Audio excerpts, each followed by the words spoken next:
Hey guys, tonight we plunge into the blood-soaked sands of ancient Rome, where the clatter of swords and the stench of sweat-soaked leather fill the air. You're standing on a dusty plain watching a Roman legion, thousands of soldiers in perfect rows, their armor glinting under a merciless sun. These guys aren't just tough, they're the gears of an empire-crushing machine, but mess up, and you probably won't survive this. So, before you get comfortable, take a moment to like the video and subscribe, but only if you genuinely enjoy what I do here. Now, let's march into the chaos. You're staring at a Roman army camp, tents stretched tight as drumskins, the kind of place where discipline isn't just a buzzword, it's survival. The Romans didn't build an empire by slacking off. Their soldiers, or legionaries, live by a code so strict it makes your old gym teacher look like a pushover. You wake at dawn, march miles with a pack heavier than your little brother, and train until your muscles scream. Every step, every swing of your gladius is drilled into you. Why? Because Rome's enemies think hairy Gauls or sneaky Parthians don't wait for you to get your act together. One fumble, and you're a skewer for someone's spear. But here's the kicker.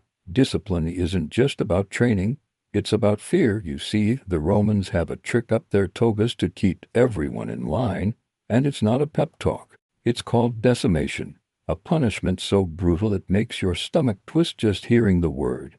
Imagine screwing up not you alone, but your whole unit. Maybe you retreated when you shouldn't have, or someone forgot to polish their shield. Doesn't matter. The commander steps forward, face like a thundercloud, and declares decimation. Your heart sinks. You're not just in trouble, you're in a nightmare. Now, decimation isn't some everyday slap on the wrist. It's rare, but when it hits, it's a sledgehammer.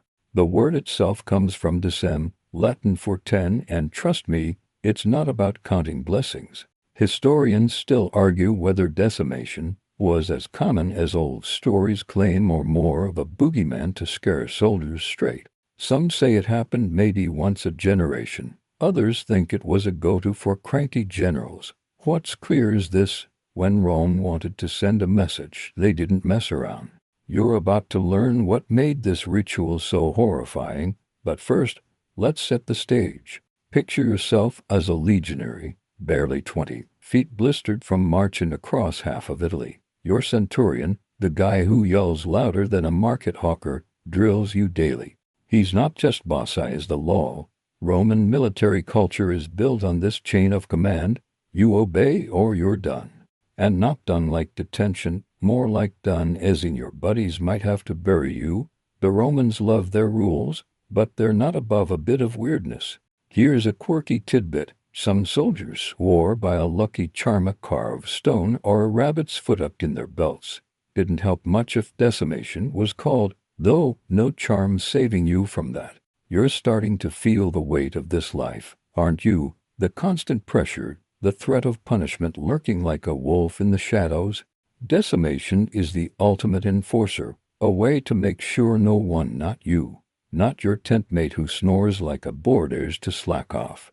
It's not just about one guy's mistake, it's about the whole group paying the price. That's the Roman way. You're only as strong as the guy next to you, and if he screws up, you're all in the soup. Ever tried to get your friends to agree on pizza toppings? Now imagine them costing you your life. Yeah, that's the vibe. Let's linger on that camp a bit longer. The air's thick with dust and the tang of campfire smoke.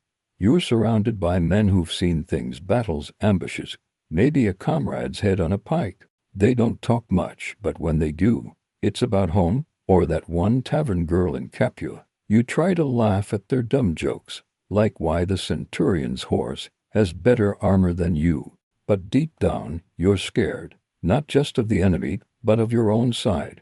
Because if decimation comes, it's not the Gauls you're fighting, it's fate. And fate's got a lousy sense of humor.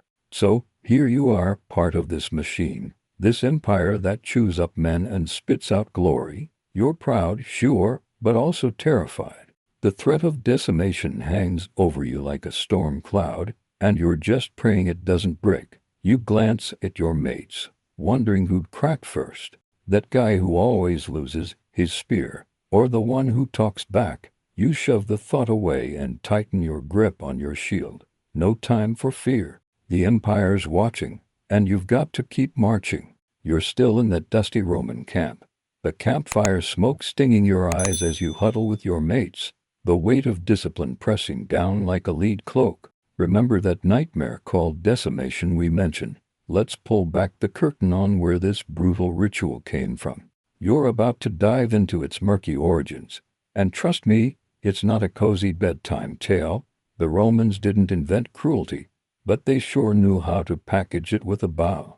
Picture yourself centuries back, around the 5th century BC, when Rome's just a scrappy city-state with big dreams and bigger enemies. You're a soldier in a fledgling army, not yet the polished legionaries of later years. These early Romans are tough, but they're not above panicking when a rival tribe charges. Armies back then are more like armed mobs, loyal, but prone to breaking ranks if the battle gets dicey. You're fighting shoulder to shoulder with farmers and blacksmiths, guys who'd rather be home milking goats than dodging spears. If your unit bolts, the whole battle collapses like a bad card game. Here's where decimation slinks in. The Romans need a way to glue their armies together, to make sure no one runs when the arrows start flying. Enter the idea of collective punishment, a grim trick to bind you to your brothers in arms. Decimation, as a concept, likely starts in these early days, though the records are fuzzier than a moldy scroll. One mainstream fact: ancient sources like Polybius, a Greek historian who loves snooping on Rome, described decimation as a punishment for cowardice or mutiny. If your unit flees or disobeys, 1 in 10 of you pays the ultimate price. It's not personal, it's policy. But where'd this idea come from? You're standing in a time when myths and history bore like a desert mirage. Some say decimation has roots in older traditions, maybe from the Etruscans or other Italian tribes Rome bullied into submission. These folks had their own harsh ways, think ritual sacrifices or public shaming. A quirky tidbit: one fringe theory whispers that decimation might tie to ancient religious rites, where 10th offerings to gods were common, like sacrificing every 10th sheep to appease Mars. Instead of sheep, though, Rome's offering is you. Pretty you right. Historians still argue whether decimation was a homegrown Roman invention or a remix of neighboring customs. No one's dug up a stone tablet saying, patent, decimation, for 71 BC, so the debate rages on. You can feel the dread creeping into your bones now. Can't you imagine being that early soldier, hearing whispers of this new punishment? Your centurion, all scars and snarls, doesn't spell it out, but the rumor spreads like wildfire. Screw up, and you might draw the short straw. It's not just about keeping you in line, it's about making you fear your own mistakes more than the enemy. You glance at your buddy, the one who trips over his own sandals. Hope you're feeling brave today, you mutter, half joking. He laughs, but it's hollow. Nobody's sleeping easy tonight. Let's zoom in on why decimation feels so Roman. You're part of a culture obsessed with order, where every temple column and aqueduct is measured to the inch. The army's no different. Your legion is a machine and you're a cog. If one cog jams, say, your unit retreats without orders, the whole thing grinds to a halt. Decimation's genius, if you can call it that, is its randomness. It's not about picking the guiltiest guy. It's about making everyone feel the heat. You could be the best soldier since Hercules, but if your unit's cursed, you're rolling the dice with the rest.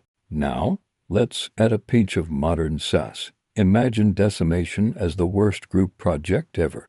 You did your part, polished your shield, sharpened your sword, but Dave over there forgot his lines, and now you're all flunking, except flunking means a lot more than a bad grade. It's a dark kind of teamwork, where your survival depends on the guy next to you not being a total goof. Ever had a coworker who slacks off and tanks the vibe? Multiply that by 1,000, and you're in decimation territory. You're starting to see the twisted logic, aren't you? The Romans aren't just punishing, they're sculpting an army that fears failure more than death. But there's a catch. Decimation's not a daily threat, it's too extreme for that. You hear stories, though, passed around the campfire like ghost tales. Some old veteran swears his uncle's cousin saw it happen, and the way his voice drops makes your skin crawl. You try to laugh it off, cracking a joke about how your tent mate's cooking is punishment enough, but deep down you're wondering, could it happen to us? As you bed down for the night, the camp quiet, you can't shake the thought. Decimation's not just a punishment, it's a shadow over everything you do. You pull your cloak tighter, the chill of fear settling in. Tomorrow, you'll march again, praying your unit holds strong, because if it doesn't, the gods won't care how brave you were. They're flipping a coin, and you're just along for the ride. You're still in that Roman camp, the flickering campfires casting long shadows as you grip your cloak, the whispers of Decimation's origins still buzzing in your ears. Now, let's step into the heart of this nightmare. You're about to witness the ritual itself, standing among soldiers, as the cruel lottery of Decimation unfolds. It's not just a story anymore, it's happening, and you're caught in the middle. The air's thick with dread, and trust me, you're not getting out of this one with a peppy attitude. Picture the scene, your legions just limped back from a battle gone wrong. Maybe you retreated when the centurion barked to hold the line, or your unit got spooked by a barbarian war cry. Doesn't matter who's to blame, Rome doesn't care for excuses. You're huddled with your contubernium, the 8-man squad you share a tent with. When the commander strides out, his face harder than the stones under your feet, he announces Decimation, and the word hits like a thunderclap. Your stomach churns. You glance at your mates, their eyes wide, and suddenly that guy who stole your bread last week doesn't seem so bad. Here's how it goes down, and it's as cold as it gets. The mainstream fact. Decimation targets a specific group, usually a cohort or a smaller unit, that messed up. The commander orders you to draw lots, often using stones or marked sticks. 1 in every 10 is a death sentence. You're not picking teams for a gain, you're picking who lives. The randomness is the worst part. You could have fought like a lion, but if your lot's the wrong one, you're done. No appeals, no do-overs. It's like a cosmic coin flip, and the gods aren't taking bribes. You're standing in line now, your palms sweaty as the centurion passes out the lots. Your buddy, the one who always hums off-key, nudges you and whispers, "Bet I get the lucky stick." You force a laugh, but it's more of a choke. The quirky tidbit, some soldiers believed in omens during this moment. A crow flying overhead or a sudden gust of wind could mean doom or salvation. Superstitious or not, you're clutching that stick like it's your last link to tomorrow. The centurion barks, and you reveal your lot. 9 sighs of relief, 1 strangled gasp. The guy next to you, a kid barely old enough to shave, drew the bad one. His face goes gray. Now comes the part that twists your gut. Those marked for death don't get a quick end. The rest of you, their friends, their tent mates, have to do the deed. You're handed clubs or stones, and you're expected to beat your comrade to death. No swords, no mercy. It's messy, slow, and personal. You're not just a soldier now. You're an executioner. You hesitate, your hands shaking, but the centurion's watching, and disobedience means you're next. You swing, and the sound, let's just say it's not something you'll ever unhear. Ever tried to avoid group text drama? Now imagine group text drama with clubs. Not exactly a laugh riot. Historians still argue whether this hands-on approach was always the case, or if sometimes the centurions handled the dirty work. Some sources, like Liddy, suggest the soldiers' involvement was key to the ritual's psychological punch, forcing you to kill your own drives the lesson home. Others think it varied by commander. Either way, you're in the thick of it, and there's no washing this off. The ritual's designed to scar everyone, not just the victims. You're meant to feel the weight of failure, to carry it like the pack on your back. Let's linger on that moment after. The camp's quiet, save for the crackle of fires and a few choked sobs. You're staring at your hands, wondering how they could have done that. Your surviving mates avoid eye contact, each of you wrestling with guilt and relief. You try to lighten the mood. muttering something about how the Army's team-building exercises could use some work. No one laughs. The kid's gear is still in the tent, his lucky charm a chipped stone with a carved wolf lying where he left it. You don't touch it, bad juju.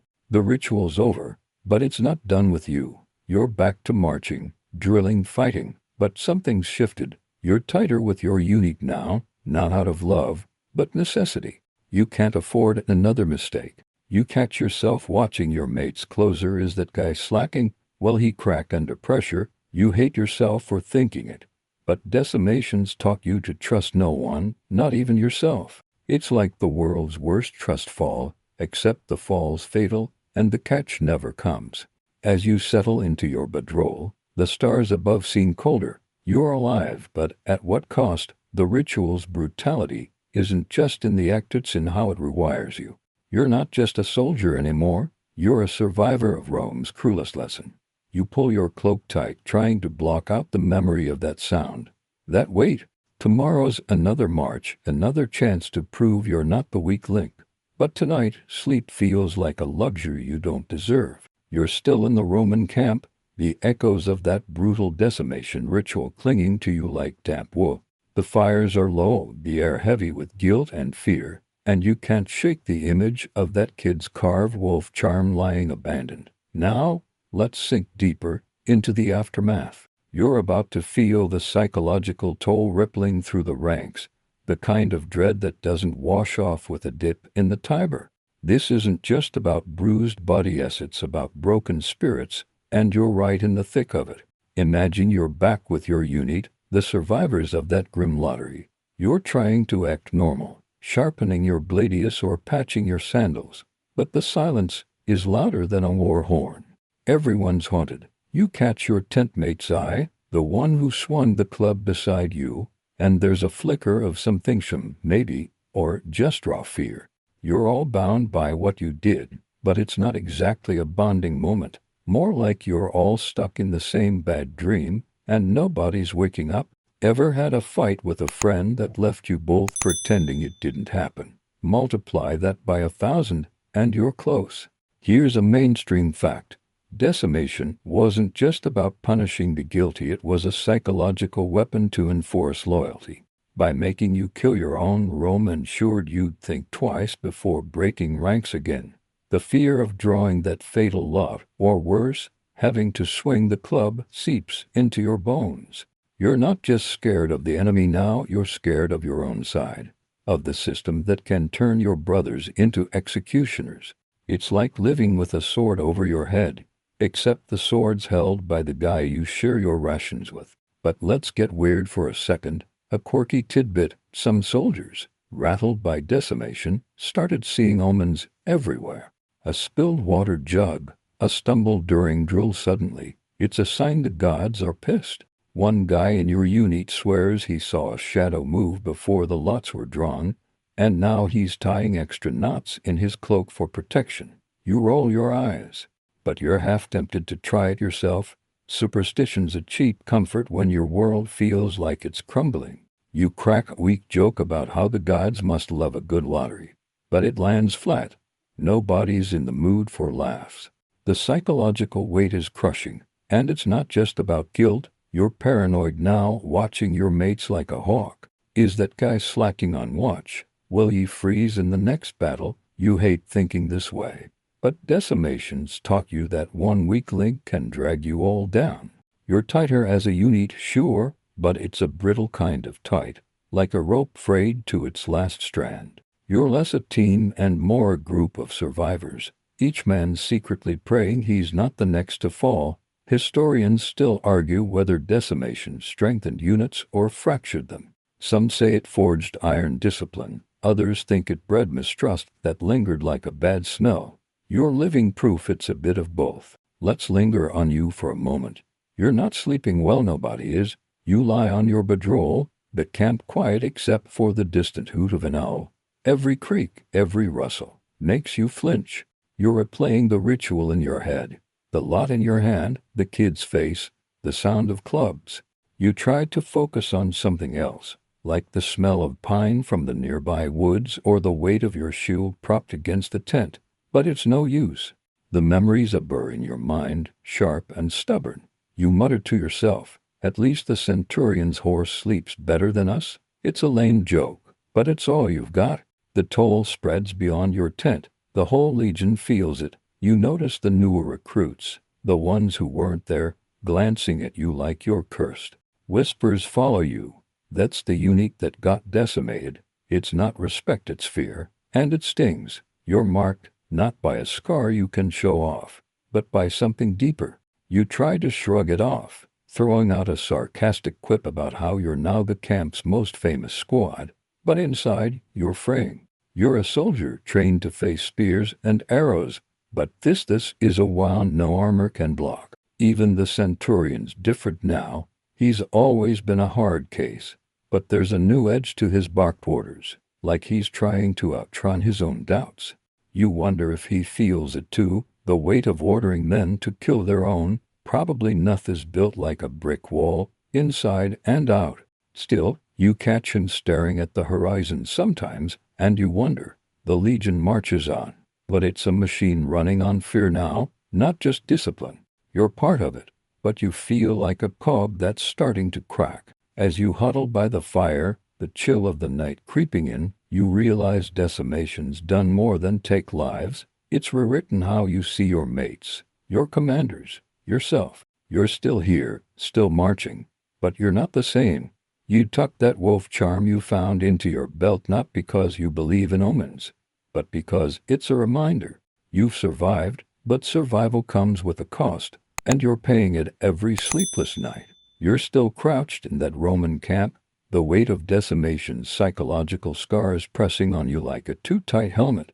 That wolf charm's tucked in your belt, a small anchor in a sea of dread, as the campfires flicker under a star-strewn sky. Now, let's pull back and explore why this brutal ritual was so rare, yet so feared. You're about to see how Rome wielded decimation like a surgeon's knife, precise, sparing but unforgettable. It's a twisted kind of restraint, and you're standing at the edge of its shadow. Picture your legion battered but marching on after that awful lottery. The memory of clubs and cries lingers, but life in the army doesn't pause for feelings. You're back to hauling grain sacks, digging trenches, and dodging the centurion's temper. Yet decimation isn't lurking behind every mistake. If it was, Rome would have run out of soldiers faster than you run out of patience at a family reunion. Here's the mainstream fact. Decimation was a last resort, used only for the worst offenses, think mass cowardice, mutiny, or desertion. Sources like Polybius note it was reserved for moments when a commander needed to shock a legion back into shape, not for everyday screw-ups like a sloppy shield wall. Why so rare? You're starting to get it. Decimation's a sledgehammer, and Rome's army is a finely tuned machine. Smash too often and you break the gear. Suddenly morale. You and your mates are tough, but you're not robots. Killing 1 in 10 of you risks turning loyalty into resentment. Commanders know this, so they save decimation for when the stakes are sky high, like after a humiliating defeat that threatens the empire's grip. It's like your mom only pulling out the full name yo when you really mess up, except, with higher stakes than being grounded. Now, here's a quirky tidbit to lighten the mood or not. Some Roman soldiers believed decimation was cursed, that the ghosts of the fallen haunted the unit until a proper cleansing ritual was done. You hear a grizzled veteran muttering about sprinkling salt or burning herbs to appease the shades. You scoff, but when a gust of wind snuffs out your campfire, you're half ready to grab the salt yourself. Superstition's a cheap shield against fear, and you're all a little jumpy these days. You crack a joke about how the ghosts probably just want better rations, but your chuckle's more nervous than you'd like. Let's dig into the fear factor. Decimation's rarity is what makes it so terrifying. You don't know when it'll strike, but you know it could. It's like living with a snake in your tent. You're not bitten every day, but you're always checking your bedroll. This unpredictability keeps you sharp. You drill harder, march faster, and triple-check your gear, all because the shadow of decimation looms. Historians still argue whether this fear was a genius motivator or a morale killer in disguise. Some say it forged unbreakable discipline, others think it planted seeds of distrust that could sprout later. You're feeling both sides, proud to be part of this Iron Legion, but paranoid about the next mistake. Zoom in on your daily grind. You're slogging through a muddy field, your sandals squelching, when you overhear two recruits whispering about decimation. One swears it's a myth, a scary story to keep newbies in line. The other, pale as a fish belly, insists his cousin's legion faced it last year. You don't join in, you've seen it, lived it, and the memories are not in your gut. Instead, you toss out a sarcastic quip, "If it's a myth, tell that to my nightmares." They shut up fast. The fear's real, even if the ritual's rare, and it binds you all in a weird, uneasy pact. But rarity doesn't mean absence. You hear stories passed around like contraband wine. A legion in Gaul decimated for fleeing a barbarian ambush, another in Spain for refusing orders. Each tale's a warning. Don't be that unit. You start noticing how your centurion's praeserie as a sunny day in Britain means more now. He doesn't need to mention decimation. His glare says it all. You're pushing yourself harder, not for glory, but to avoid that lottery. Ever had a boss whose silence was scarier than their yelling? That's your life now, dialed up to 11. The camp's rhythm feels different too. You're tighter with your mates, but it's a survival thing, not camaraderie. You watch each other's backs, but also each other's mistakes. That guy who fumbles his spear drill, you're not laughing anymore or worried. Decimation's taught you that one slip can cost you all. You try to lighten the mood, joking that your unit's so perfect now, you could march to the moon. But the laughter's thin, and you're all glancing at the centurion's tent, wondering if he's got lots hidden in there. As you settle by the fire, the night air sharp, you realize decimation's power isn't in how often it happens, it's in how it haunts you. That wolf charm in your belt feels heavier, a reminder of what you've survived and what you fear. You're a soldier, part of Rome's might, but you're also a man, and men get scared. You pull your cloak close, the stars above indifferent. Tomorrow's another march, another chance to prove you're not the weak link. But for now, the fear's enough to keep you awake. You're still hunkered down in that Roman camp, the night air biting as you clutch that wolf charm, its edges worn smooth from your nervous fingers.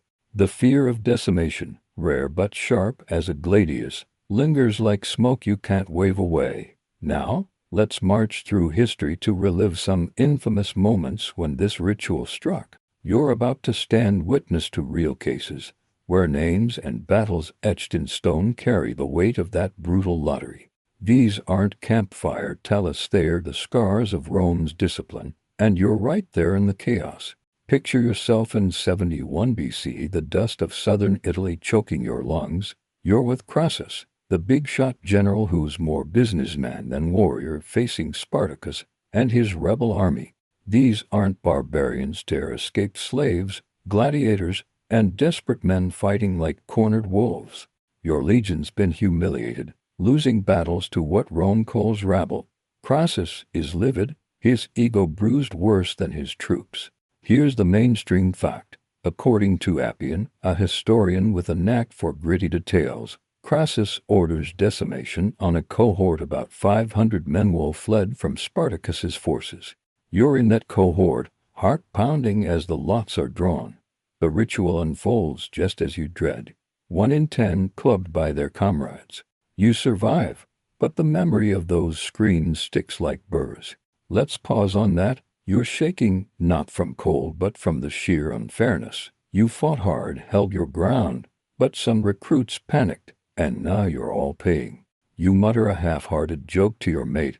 Guess Spartacus isn't the only one swinging today. He doesn't laugh. The quirky tidbit, Crassus, ever the showman, reportedly staged the decimation publicly, forcing other units to watch. It's less about cleansing ghosts and more about sending a message. Fail me, and this is your fate. You're not sure if you're more scared of Spartacus or Crassus now. Jump forward a bit, to 49 BC during Caesar's civil war against Pompey. You're slogging through Greece, loyal to Caesar, when word spreads about another decimation. This one's murkier. Historians like Suetonius mention Caesar decimating a legion for mutiny, though details are scarce. You're in the 9th Legion, griping about late pay and brutal marches. Some hotheads talk rebellion, and Caesar, with his eagle-sharp stare, shuts it down hard. Historians still argue whether this decimation happened exactly as reported or if it was exaggerated to burnish Caesar's tough guy rap. Either way, you're there drawing lots, praying your luck holds. The guy next to you who always cheats at dice isn't so lucky. You swing the club, hating every second, and wonder if Caesar's really the hero everyone claims. These cases hit you differently. Crassus's decimation feels like a rich man's tantrum, using you to save face. Caesar's feels personal, like a warning to every soldier dreaming of dissent. You're starting to see the pattern. Decimation's a tool for generals under pressure when defeat or disobedience threatens their grip. It's not just about discipline, it's about power. You try to lighten the mood, whispering to your tent mate that at least the centurion's horse didn't have to draw lots. The joke's weak, and the silence that follows is heavier than your shield. Let's slip to another moment, less famous but no less grim. It's 20 BC and you're in Illyricum, a rugged land of hills and rebels. A legion under Marcus Primus botches a campaign, retreating in disarray.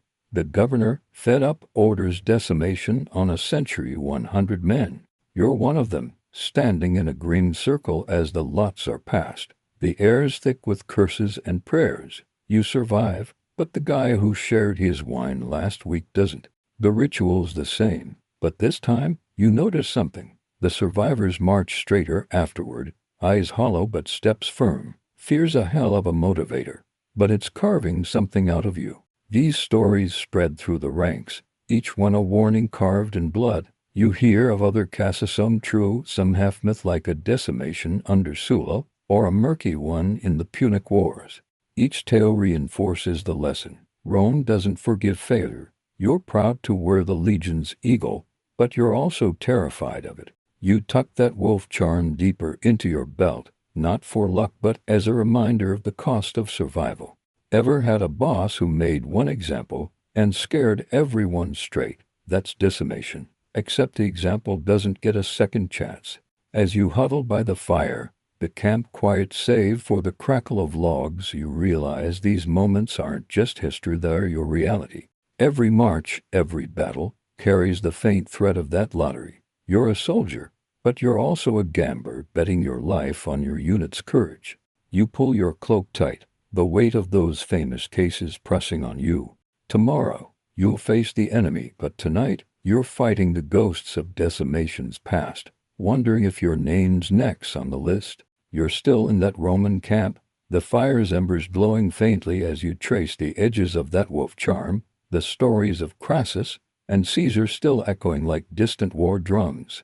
The weight of decimation's rare but brutal strikes has you glancing at your mates, wondering who'd hold firm in the next crisis. Now, let's trace the shadow this ritual cast across Rome's military culture. You're about to see how decimation shaped the legions, forging an army of iron but leaving cracks that never fully healed. This is the legacy of fear, and you're living it. Picture yourself as a legionary in the late Republic, maybe under Augustus, when Rome's empire is sprawling like a greedy octopus. You're part of a machina centuries, cohorts, legions, all moving like clockwork. Decimation's not a daily threat, but its ghost lingers in every barked order, every drill. Here's the mainstream fact. Decimation reinforced a culture of collective responsibility. Your unit's success or failure isn't just about you, it's about the guy next to you, the one who keeps borrowing your flint. If he falters, you all pay. This breeds a fierce unity, but it's less about brotherhood and more about survival. You're tight because you have to be, not because you want to swap campfire stories. But let's get quirky for a second. A strange tidbit: some legions developed rituals to ward off decimation's curse, like chanting specific prayers to Mars before battle or burying a small Feringa coin or a broken spearhead at camp. You're skeptical, but you catch your tent mate muttering a chant under his breath during drill. You tease him, saying he sounds like a priest with a hangover, but you're half tempted to join in. Anything to keep that lottery at bay. Superstition's a soldier's crutch, and you're all limping a little these days. The legacy of decimation runs deep, like a river carving stone. You notice it in how your centurion drills your relentless, precise, as if one sloppy step could trigger the lots. It's in the way veterans swap stories, their voices dropping when decimation comes up, like it's a jinx. You're part of a culture where failure isn't just a mistake, it's a betrayal. This makes you sharp. Your legion can march 20 miles, build a fortified camp, and fight off an ambush all before dinner, but it also makes you brittle. You're always watching, always weighing your mates. That guy who lags on the march, he's not just annoying's a risk. You hate yourself for thinking it, but decimation's wired you this way. Historians still argue whether decimation's legacy was a net positive for Rome. Some say it created an unmatched military, discipline to a fault. Others think it sowed paranoia, making soldiers more loyal to fear than to each other. You feel the tug of both. You're proud of your legion's ego, gleaming in the sun, but you're also haunted by the thought of drawing lots. It's like working for a boss who's brilliant but terrifying. You deliver, but you're always one mistake from disaster. You try to laugh it off, joking that your unit's so perfect, you could march blindfolded and still win. The chuckle's weak, and your mate's eyes don't meet yours. Let's zoom in on the camp. You're polishing your armor, the repetitive scrape of cloth on metal almost meditative. Around you the legion humsmen sharpening blades, repairing tents, griping about the slop they call stew. But there's an edge to it all, a tension decimation's legacy has baked in.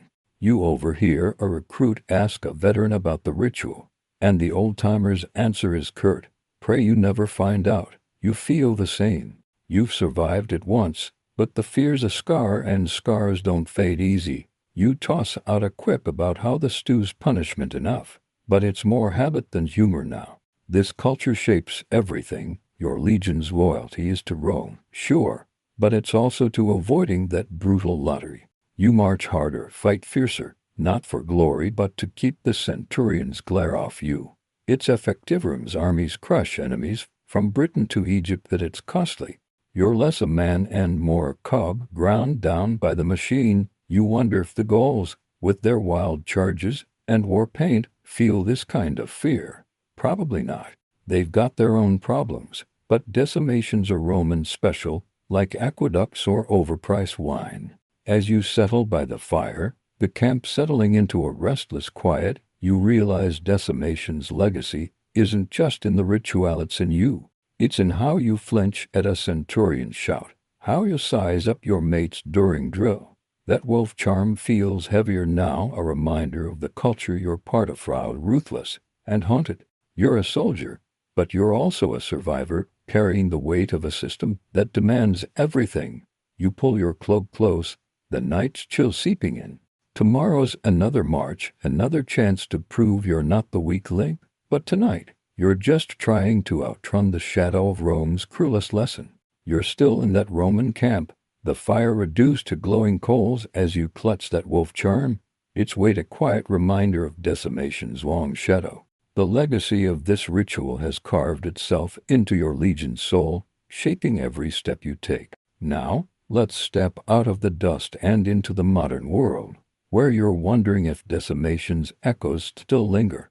You're about to explore whether this ancient cruelty has left ripples in today's military or culture, and trust me, the connections are fainter than you might think, but they're there if you squint. Picture yourself in the present, swapping your dusty tunic for a comfy hoodie, the camp replaced by a coffee shop buzzing with chatter. You're sipping something overpriced, scrolling through your phone when you stumble on a history thread about Roman discipline. Someone mentions decimation, and you pause, that old fear flickering like a bad signal. Does anything in today's world carry its DNA? Not directly. Modern armies don't club 1 in 10 soldiers for losing a battle, but the idea of collective punishment, of making a group pay for one's failure, hasn't vanished entirely. Here's the mainstream fact. Military cultures, from ancient Rome to now, often rely on shared accountability.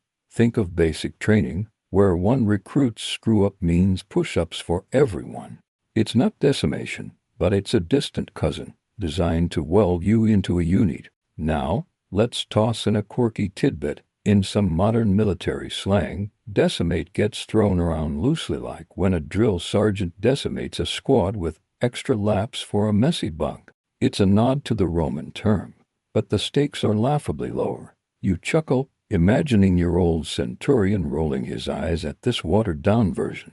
You might even joke to your barista that your last group project got decimated by a lazy teammate, but the words lost its teeth. Still, it's a whisper of Rome's legacy, sneaking into everyday language like a guest who overstays their welcome. But let's get real. You're digging deeper, wondering if decimation's spirit haunts actual systems today. Some argue it does, in subtler ways. Corporate team punishment, think everyone losing a bonus because one guy botched a deal, carry a faint echo of Rome's logic.